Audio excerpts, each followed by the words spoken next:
The morning I found the NDA under my coffee cup, I knew they were planning a corporate execution, and I was the main course. It wasn't folded, it wasn't even subtle. Just sitting there like a mafia calling card, right next to the HR-branded stress ball I never asked for and a lukewarm paper cup of communal sludge they called coffee. Hand-delivered at 7:43 a.m. No email, no warning. Just initials in red ink. LM, Lauren Meeks, HR vulture who smiled like a botoxed guillotine. I hadn't even sat down yet when the message popped up on Slack. Hey, quick sync before your review. The smiley face was the bullet. I was already bleeding. See, I wasn't just the top seller at Clarium Tech. I was the reason they hit Q4 targets at all. Closed 3 multi-year contracts, 2 of which had been circling the drain until I fished them out with nothing but grit. A 6-hour call to Singapore and 2 Xanax. I didn't just hit quota, I tripled it. But apparently, that was the problem. Success here had a ceiling, and it was shaped like Jeff's fragile ego. Jeff, my direct manager, once told a junior analyst real leadership is knowing when not to cry. This is the man who thinks empathy is a Slack emoji, and told me to soften my tone after I saved a $1.2 million deal from falling through due to his mistake on the compliance deck. But none of that mattered now, because I saw it. In the NDA. Clause 6.2, non-disparagement clause for transitional termination process. Transitional termination. And just like that, the buzzing in my ears kicked in. That low, pulsing kind of sound you hear when your body knows before your brain does. You're being erased. At 8:05 a.m., I entered the conference room where the walls were beige. The lighting was sad. The Betrayal wore expensive glasses and pearls. Lauren sat at the head of the table, her MacBook open to a color-coded spreadsheet labeled Performance Risk Matrix. Jeff was late, of course. He'd waltz in with a Red Bull, half a smile, and a line about getting ahead of the convo. Instead, the door creaked open and he walked in. Not Jeff, Brandon, the new guy. The Ivy League brat they brought in for expansion strategy. I knew he was dangerous when he showed up wearing sneakers that cost more than my car and complimented me on my hustle. That's code. That's always code. I'd seen his calendar once, shared invite with Jeff, titled Q2 Power Shift Plan. Now he was here, pulling up a chair, sitting on my review. Lauren clicked something on her laptop and smiled. Let's talk about your growth trajectory, she said. I looked at Brandon. He didn't flinch, just gave me that polite predator look, like I was a resume he already redlined. Something wasn't just off. It was orchestrated. They were planning a handoff. Of my clients, my contracts, my hard-earned pipeline. And just then, I remembered the strangest thing. 2 weeks ago, Brandon had accidentally replied all to a company-wide thread. His email signature, it listed him as Director of Strategic Accounts. That position didn't exist yet, but it would, because they built it from my role, my book, my blood.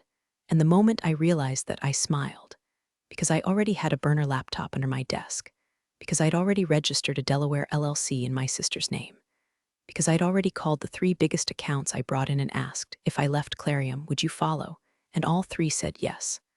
One of them even asked, when? I didn't say it out loud. But in that moment, staring at Lauren, Brandon, the ghost of Jeff's loyalty, I answered silently. Soon, the first domino fell at 2:17 p.m. That's when I got the text from Jenna, my favorite client, the VP of Ops at Renova Logistics. Just got off a weird call with Clarium. Some Brandon guy tried to pitch himself as your strategic partner. Should I be concerned? I stared at the screen, heart pounding like a trapped animal. They didn't even wait. They were already calling my accounts, not even pretending anymore. And Brandon, that smug, soft-handed spreadsheet jockey, he was just the executioner. Jeff was the architect. I texted her back, he's not with me.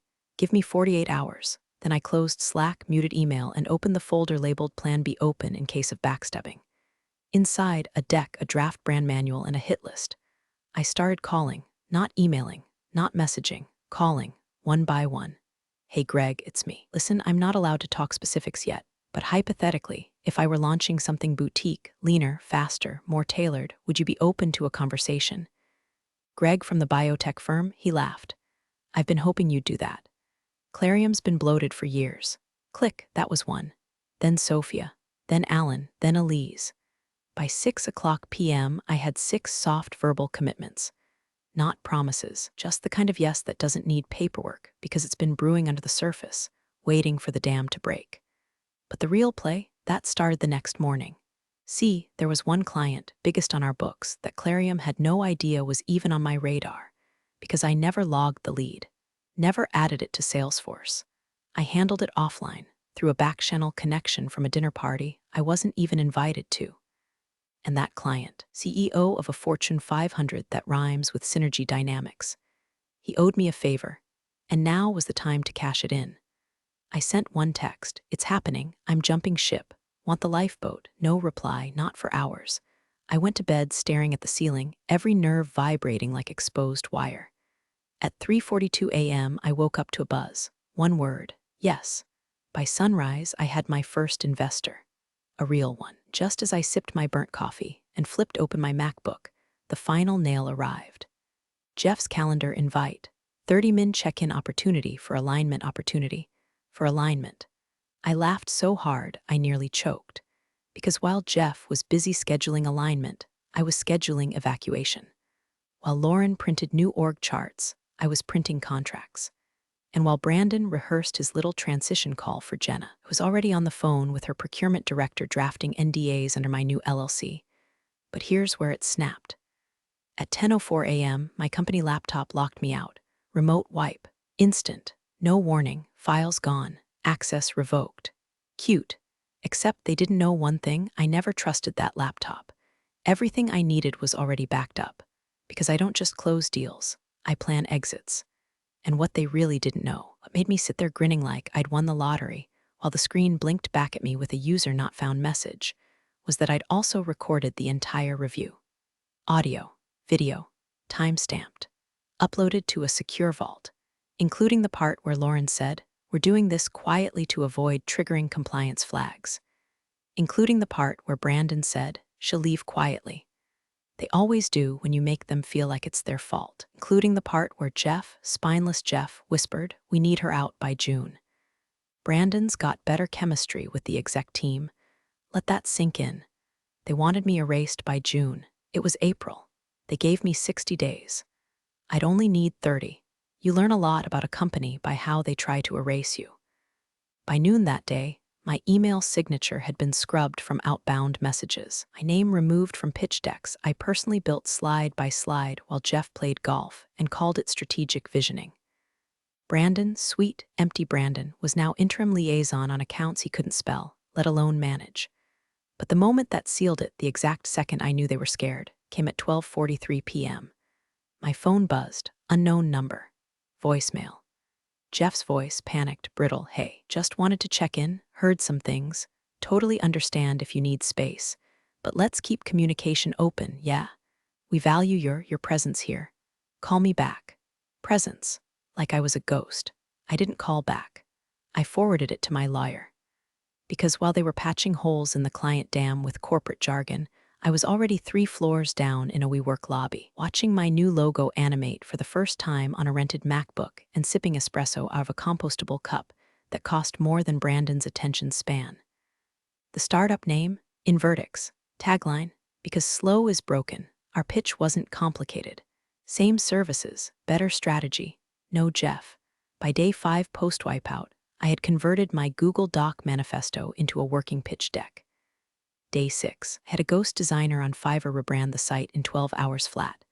Day 7, I called in the favor of a decade, my old mentor Carla, who now ran procurement for one of Clarium's feeder partners. Her voice when I told her what happened: "Oh honey, you're building the ark while they're still debating rain." We had lunch the next day. At a French place Clarium could never expense. She slid a folder across the table like it was a drug deal. Inside, RFP documentation, partnership language, and a little yellow sticky that said, "This is the first domino, push gently." I walked out with 3 warm leads and a handshake. Then came the whisper. A screenshot sent from a friend in compliance, anonymous, bless her soul, showing a Slack thread between Lauren and Jeff. Lauren, if she talks, we're exposed. Jeff, Brandon says she's bluffing. No real platform, just ego. Lauren, still, monitor her LinkedIn. Jeff already did, she hasn't posted. No, Jeff, I hadn't, because I was waiting. See, you don't drop a bomb during the storm. You drop it in the calm, and that calm was the upcoming Client Innovation Summit, Clarium's crown jewel event, every major contract in attendance. Media, shareholders, and me, technically still an employee, still on payroll, still listed on the damn event brochure as Director of Enterprise Strategy. They hadn't updated the print run, and I had an idea. Not just revenge, reintroduction. If I played it right, if I timed it to the second, I wouldn't just burn Clarium to the ground.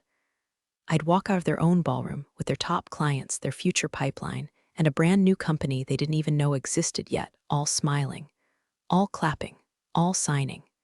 And that's when I started writing the speech. The ballroom smelled like ambition and over-budget hors d'oeuvres. Clarium's Client Innovation Summit was a $400,000 PR stunt dressed in florals and fake humility. Everything was gold embossed, even the name tags. And there it was, mine, gleaming under a soft chandelier, Elaine Stratton, Director of Enterprise Strategy. Still hanging off a lanyard they paid for. Still tethered to a woman they assumed was already fading into linked in oblivion. I showed up in a black suit sharper than my exit plan and heels that made sure I was heard before I was seen. Brandon caught sight of me near the coffee station and nearly dropped his glass of oat milk like I was a hallucination summoned by guilt. He muttered something that sounded like wasn't sure you'd make it, but I just smiled and said, wouldn't miss the funeral. His laugh was half a cough, half a fear response. See, they didn't revoke my access badge. Too much chaos with the event. Too many moving parts. And Lauren, she was so busy schmoozing with 2 clients I'd personally onboarded, she didn't even clock that the woman walking past her with murder in her mascara was the same one she tried to erase with a non-disparagement clause and a cold coffee NDA. By the time I took my seat near the front row, right between Jenna from Renova and Greg from Parallax Biotech, I had exactly 7 minutes to execute the plan. The keynote speaker was Jeff, of course. He strutted on stage like a suburban Elon Musk, flipping through slides he didn't understand, talking about adaptive scaling and strategic pivots like the buzzwords were birthrights. I watched his throat twitch every time he said the word partnership. But the crowd, restless, checking phones, whispering. Because right before he took the mic, my assistant, yes, I'd hired one, scheduled a mass email. It hit inboxes at 10:27 a.m. Subject line, introducing Invertix, fast, focused, fearless. Inside, the new brand, the founding team, the partnerships already underway, and a little note signed by yours truly. I built my reputation by solving problems Clarium wouldn't touch. Now I solve them faster. Call me. Let's make it uncomfortable for the slow. And here's where it got delicious. The footer of that email, it contained a link, not just to my new site, but to a private live demo room hosted 2 floors up. In a WeWork suite I rented specifically for that day. 10-minute walk, free espresso, signed NDAs at the door. By 10:41 a.m., Jenna had excused herself to take a call. At 10:44, Greg said he needed a quiet space to review documents. By 11 o'clock a.m., 4 clients were gone from the ballroom. And Jeff, still tap dancing for applause that wasn't coming. I leaned over to the one Clarium client still beside me, Lisa, a skeptical holdout from the insurance group, and said, "Stick around if you want a t-shirt, or come with me if you want to grow." She didn't respond, but when I stood, she stood too. As we walked toward the exit, Brandon caught up, grabbed my arm lightly. "You're breaching contract," he hissed, his breath sweet with desperation. I leaned close and said, low and slow, "No, sweetheart. I'm capitalizing on incompetence." Then I left, down the escalator, through the atrium, into a world Clarium never built because they were too busy protecting Jeff's throne and playing musical chairs with people's careers. Upstairs, the real meeting had already started, and someone was handing out pens. The pens were gold, not plated gold, real enough that one of the clients joked, "Is this a bribe?" And I said no. Bribes come later. These are just souvenirs for watching a company bleed out in real time. There were 7 of them now, seated in the WeWork suite under a fake fern, and a vision board that still had launch Q3 scrawled on it from the last tenant. I hadn't taken it down. Felt poetic. Across the room, my assistant Jade, former Clarium intern, poached the moment they denied her a raise, and told her to be patient, handed out folders thicker than Brandon's resume, each one tailored, each one precise. Jenna from Renova flipped open hers first and whistled. This onboarding map is tighter than Clarium's entire ops department. Greg, never one for subtlety, looked at me and said, "Are we doing this now or next week?" That's when I pulled out the piece de resistance. A tiny, elegant remote. One click, and the flat screen on the far wall blinked alive. In verdicts, slide 1, because slow is broken. Slide 2, projected migration timeline.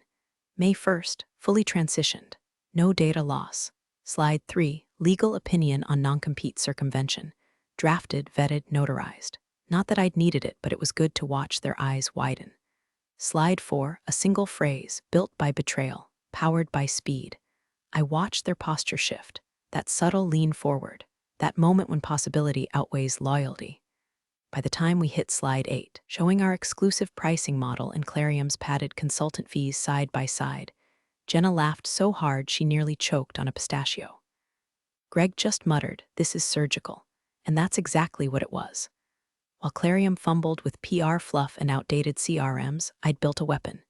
Lean, fast, legal. Everything they said I couldn't do, too aggressive, too rogue, too independent, I turned into a platform. A business. A damn invitation. The real twist wasn't what they saw on the slides. It was what they didn't know. Because sitting silently in the back of the room, behind mirrored sunglasses and a $4,000 handbag, was Carla, my mentor, my mole, and now my investor. They didn't know she'd already bought 30% of Invertix through a shell corp registered in Maine. Didn't know she'd also been whispering in the ears of Clarium's second-tier clients for weeks. Didn't know she had 3 senior-level resignations timed like dominoes to drop the day after the summit. She didn't speak. She didn't have to. Her presence was the thunder before the flash. And then came the knock. 3 raps on the frosted glass door. Jade opened it. Jeff, looking like a man who'd just read his own eulogy on a lunch napkin. He stood in the doorway, blinking. I stood too. "Wrong floor, Jeff," I said. "The keynote's back that way." His voice cracked. "Just a little, we need to talk." Now everyone was watching. Jenna, Greg, Lisa. Even Carla tilted her sunglasses down just enough to make him squirm. I walked toward him, heels clicking like gunshots. "No, Jeff, you need to talk. I just need to choose when I press send on this statement." I tapped my phone screen. His eyes dropped. He saw the document preview, formal resignation from Clarium Tech, Elaine Stratton. Dated yesterday. Filed this morning. Sent nowhere? "Yet, you're really doing this?" he asked, half whisper, half frantic. I leaned in, close enough for him to smell my lipstick and regret. "You put me on probation, Jeff. You gave my clients to a child in designer sneakers. You erased my name from decks I bled into. You wanted me gone? Congratulations." He swallowed. I stepped back, voice rising, not yelling, cutting, "But you made one mistake. You didn't bury me deep enough." Then I turned around. The whole room applauded. By the time Jeff stumbled back into his sad little conference room with his tail between his khakis, I'd already triggered phase 3. The resignations. One by one, they dropped. First was Nisha, head of mid-market accounts, wrote me a midnight text 3 days earlier. "You go, I go." She hit send on her resignation from inside the Clarium event. Didn't even finish her lunch. Then Marcus from Data Ops and Bella from Enterprise Procurement. All of them gone by 3:00 p.m. Clarium's Slack went silent. Their clients went louder. At 3:12, Jenna texted me a screenshot of Brandon's frantic group chat labeled Client Retention SWAT. The messages were pure chaos. Where did Lisa go? Why is Greg's calendar blocked with Elaine? Who the hell is Invertix? I wish I could have framed that last one and hung it above my desk. The truth is, Clarium never knew how fragile they were. They thought culture was Pizza Fridays and HR newsletters about employee wellness. They never realized that the real glue, the actual scaffolding, was the people they underpaid, overlooked, and shoved into development plans like a pat on the head before cutting them loose. So I gave those people a plan. I offered equity, real shares, day 1 buy-in. No fake incentive tiers, no gatekeeping. Jade became chief of ops within 48 hours. Nisha, head of growth. Marcus, CTO. Clarium treated us like parts. I turned us into partners. And just as the ink dried on the final onboarding packet that afternoon, my phone buzzed again. Blocked number. I let it go to voicemail. It was Lauren. "Elaine, listen. We understand things got off track. Jeff's been placed on a performance plan. We're making structural changes. I'd really like to open a conversation about how we can make things right. Make things right." That's what they say when they realize you took the foundation with you and left them a husk full of office chairs and false promises. That voicemail, I sent it to Carla. She laughed. You broke them before the SEC ever could, but Clarium wasn't done flailing. At 6:42 p.m., my inbox pinged. Subject: urgent cease and desist. They accused me of client poaching. IP theft. Brand confusion. Cute. Too bad all client records I used were collected outside the Clarium environment. All conversations documented. All transition terms reviewed by legal. And best of all, I wasn't the one talking. Jade was. Invertix wasn't owned by Elaine Stratton on paper. It was owned by Ellery & Co. Holdings, a shell I'd formed last year when Jeff first forgot to credit me in a QBR. Carla helped me build it. And now, Clarium wasn't just chasing ghosts. They were trying to sue a shadow they couldn't touch. So I did what any rational woman in my position would do. I wrote them back. Short, sweet, legal. I no longer represent your interests. Kindly direct all further communication to my legal team, or better yet, keep watching the news. And then I attached the press release. Invertix raises $5.2 million in seed funding to disrupt legacy B2B infrastructure. Names of every major investor. Quotes from 3 ex-Clarium clients. Photo of me on the balcony of our new office with the tagline, "Sometimes the only way to rebuild is to burn first." Scheduled to go live at 9 a.m. sharp. The next morning, on TechCrunch, Bloomberg, and yes, LinkedIn. I didn't just launch a company. I built the spectacle of their demise. And soon, the whole damn industry would be watching them crumble in public. We scaled in real time, quietly, efficiently, without apology. But first, I had one more move to make, and it wasn't business, it was personal. The personal part started with an old Gmail draft titled, "If I ever have to burn it all down." It was a folder, buried in a folder, hidden behind a fake label that looked like budget receipts. Inside were screenshots, voicemails, recordings, a treasure map of every microaggression, every undermining comment, every backroom betrayal Jeff and Lauren ever thought they'd whispered into the void. Like the time Jeff emailed Brandon and CC'd Lauren, "We need someone who plays ball." Elaine's 2 alpha doesn't inspire team confidence. Or the Slack message from Lauren during a salary discussion, "Let's hold the raise." She doesn't seem desperate to leave yet. Or my favorite, Brandon's drunk voice memo accidentally sent to the group thread after last year's holiday party. "We'll just wait for her to implode." Women like that always do. I hadn't imploded, I detonated on purpose. At 7 p.m., I started forwarding the evidence. One piece at a time, not to HR, not to legal, but to Clarium's board of directors. Each email titled, as requested, evidence of executive misconduct. Happy to provide full affidavit. I didn't add commentary, didn't gloat. Just cold, surgical timestamps and source files. By 8:30, Carla texted. They just called an emergency board session. At 9 p.m., Jenna forwarded me a company-wide Clarium email marked urgent. Jeff had stepped down. Lauren was on leave pending investigation. Brandon, still floundering in meetings, trying to explain why every major client had ghosted him like a bad Tinder date. Just when I thought I could close the laptop and pour a drink, I saw it. A Reddit thread. r/tech circle post titled, "What the hell is Invertix and why is Clarium hemorrhaging clients?" Hundreds of comments. People speculating, gossiping, calling it the cleanest coup in startup history. One anonymous poster claiming to be a former Clarium VP wrote, "Elaine Stratton wasn't difficult. She was dangerous." And they were stupid. Got upvoted 4,000 times in an hour. By midnight, I had 23 new partnership inquiries in my inbox. 7 acquisition feelers, 3 journalists asking for interviews, but none of that matched the high of what came next. Jade walked into the office holding a letter, hand-delivered, no postage, on embossed Clarium stationery. Inside, a single sentence in Jeff's handwriting, "You win, please stop." No apology, no admission, just defeat wrapped in stationery. I took it, folded it once, and slid it into a file labeled trophies. Then I turned back to Jade and said, "Print that email we drafted." She grinned, because the final move was the announcement, the one that would salt the earth behind me, a hiring call. Invertix is recruiting, Clarium alumni encouraged to apply. With one line at the bottom in bold, "We don't do probations, we build empires." Scheduled to go live at sunrise, not for revenge, not for clout, but for every person who ever sat in a review room across from someone like Jeff, with numbers that should have earned them a crown, but got handed a leash instead. Sunrise hit the office windows like applause. By 6:03 a.m., the hiring post was already viral. By 6:11, Invertix was trending on Twitter. By 6:17, someone from Clarium's recruiting department accidentally applied. I didn't even have time to sip my coffee before the press calls started. Jade was juggling media requests like a pro, New York Times, Business Insider, some obnoxious tech bro podcast begging for the exclusive teardown. But I wasn't interested in narratives shaped by people who'd never been told to smile more while outperforming everyone in the room. So I gave my own version.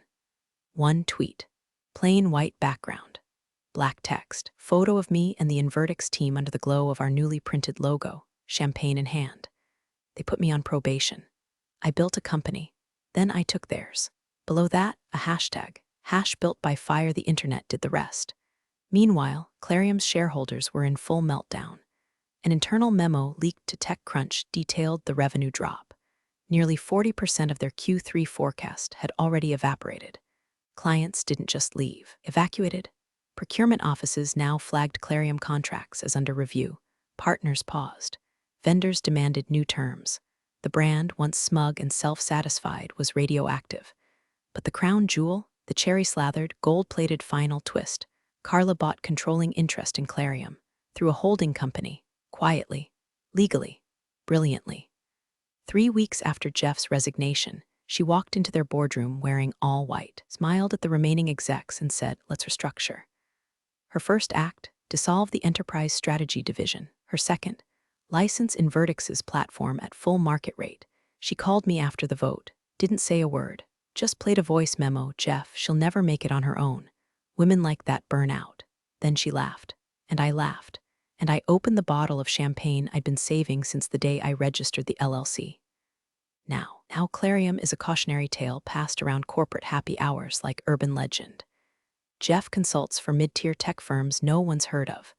Lauren's coaching female empowerment workshops on Zoom. Brandon went silent, deleted LinkedIn. Rumor has it he's working on a DTC dog treat startup. And me? I take meetings I want. I work with people who get it. I lead a company forged from ash and arrogance. We don't do toxic. We don't do titles. We definitely don't do probation.